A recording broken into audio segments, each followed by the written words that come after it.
Hi there, it's Terry at my Crooked House and Studio, and I am going to do a little walk around my completely finished studio. I am finished. It has been a long haul. It's took a long time, but after I do just a little walk around, I'm going to take you inside and show you some of the fun crafts that I've started. And my daughter and I had a really wonderful day, Labor Day weekend, of doing a bunch of fun crafts, and so I want to show you some of those. But for anybody who has not seen one of my videos, my husband and I started this last year, September. So yeah, we've been working on it a long time. It's 12 by 16. We used a bunch of salvage wood. Most of the frame is that was all brand new wood. And then of course, like the T111 on the side. But I think besides my countertops, all the wood inside, that is all been from salvage wood, old paneling. Lots of things that we had been saving for a long time because we've been planning on doing a studio for a long time, but it finally came, as my husband would say, into fruition, which so I got videos of like every wall as I was doing these, each wall, if you want to hear some more details. But I'm just going to do a quick walk around here, just being able to walk all the way around and have everything finished. Yeah, my lizards love it. So there's a little potting bench that I made, and I just love having it.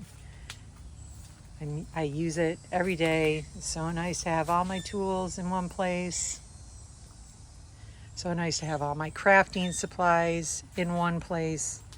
It really, what a game changer when it comes to just doing arts and crafts and not having to worry about cleanup. And I absolutely love it. Obviously, you'll see when you go inside, because I have not cleaned up the big mess that my daughter and I made, but we had fun. So it just finished raining, which I'm really thankful for, because the one thing I definitely have around here is a lot of plants. I tried to put quite a few, as many as I could, in the ground, just to then, they just don't need to be watered as much, which is really nice.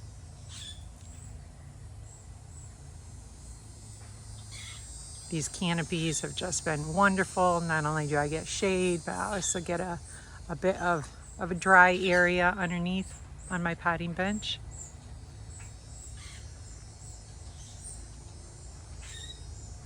So that is my air conditioner behind that little building there.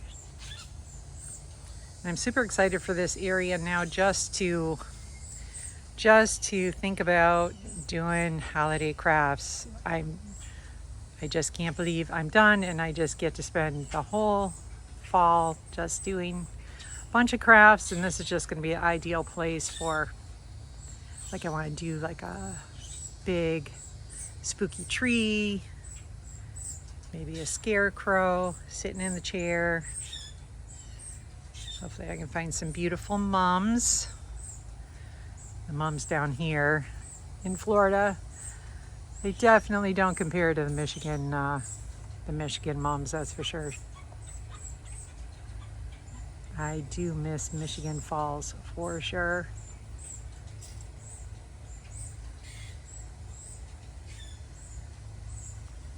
So all my plants are doing really well. This is my newest side that I just finished over here. And they're all doing great. Very thankful for all the rain that we've been getting. A couple of my plants, yeah, that honeysuckle there is just taking off, all kinds of new growth on there.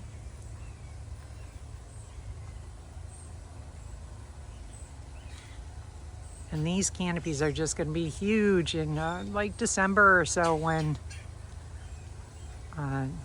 the sun starts moving. Boy, it just gets so sunny in those, so much sun coming in those windows. I mean, I was literally having to put paper on the windows last year. It was so hot and bright, I could barely see.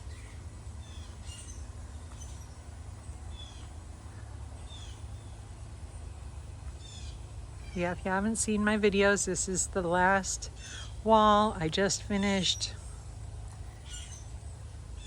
I am ready to do some crafting for sure.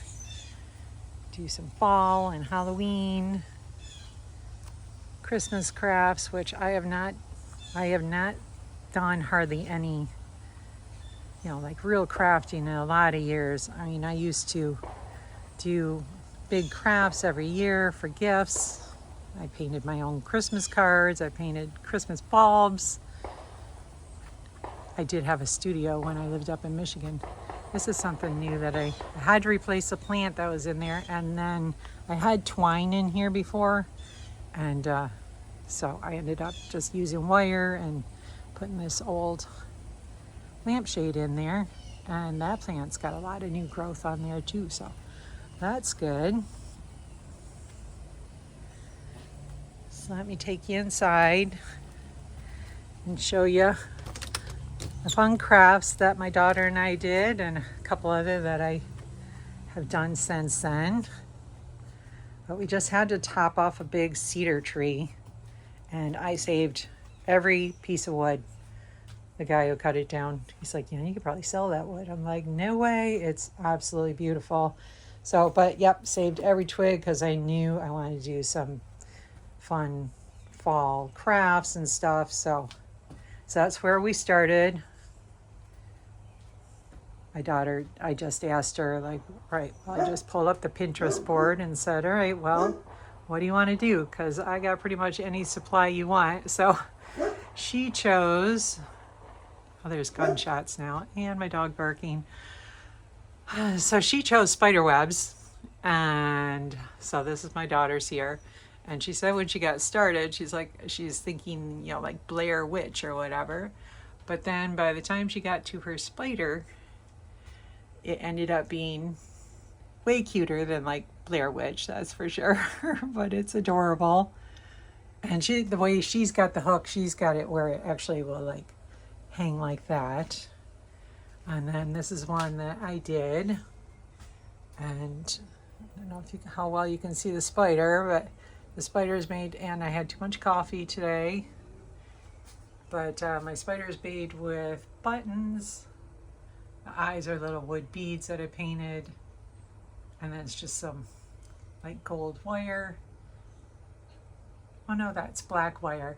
And I think the part that really added to it was just adding those, I just did little white spots on the legs, and then I added some like little glass beads on the bottom. I think it turned out really cute. Both of them look adorable. And then I did one other one here with gold wire. Well, you can see that.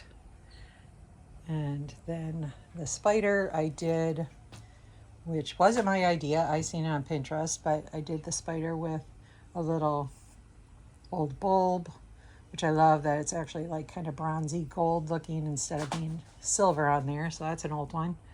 But yep, just did that with wire. And then I got the wood beads on there for the eyes, and did the same thing with the black paint on there. So that turned out really cute. And then yesterday, I found this lady on YouTube, Where the Gnomes Live. That's what it's called. So just completely binge watched her all day long, and then just spent the whole evening just doing these little crazy little critters. So these are just made out of aluminum foil and masking tape. That's it. So I certainly cannot show you how I did. I mean, that little rat, that probably took me like 3 hours to do that rat. It was kind of, yeah, it's a process for sure. But just all done with aluminum foil and then tape all over. And then the next step is going to be, you do paper mache on there with just glue and paper towel. And she does a spooky tree on there that is out of this world. Oh my gosh, it's so cool. So and that's a little bat I did. I did end up just using cardboards on the wing for the wings on there. So I'll definitely be showing you after I get those all painted up. You do the paper mache with the paper towel and then paint it. So last week I also got my sewing machine out. Had a lot of fun with that. I haven't done any sewing in a really long time. So I did this little banner with some really cool old, well, it's not old, I'm sorry. It's some Halloween material. And then I did pull out some of they are old seed bags and did these bunting banners. So this is a really long one. This one's actually 12 feet long, so this will fit completely in front of my studio or in front of the lanai, which is right there. For the material there, I just used an old drop cloth. Actually, the drop cloth that I was using for my tablecloth here. So that's what I did there. And then, so here's some extra little pieces there. This is what I used to cut those out. Makes it super fast, really fun, easy to do. And then this is another one that actually, this seed bag had paper on the inside of it. So I kept that bag separate from everything else because obviously I do not want that to get wet. That paper will just dissolve. So very fast, super simple. I love zigzag stitch. Just did zigzag all the way along there. And then this is another little one that I did with just basically the scraps. Doesn't have printed material on there. So these are some of the Christmas cards that actually I used to paint. I did a lot of crafting and I am so excited to be able to just come in here and do whatever I want and make gifts and hopefully show you guys some of the crafts that I'll be doing. I don't know how well my how-to instruction is going to be, but I'll try. And if you have any questions, all you got to do is let me know in the comments. But all finished, doing exactly what I had planned on doing, just making messes and doing crafts and spending time with my daughter, and yeah, very happy. So hey, thanks so much for watching, and I hope you enjoyed this video. See you at the next one.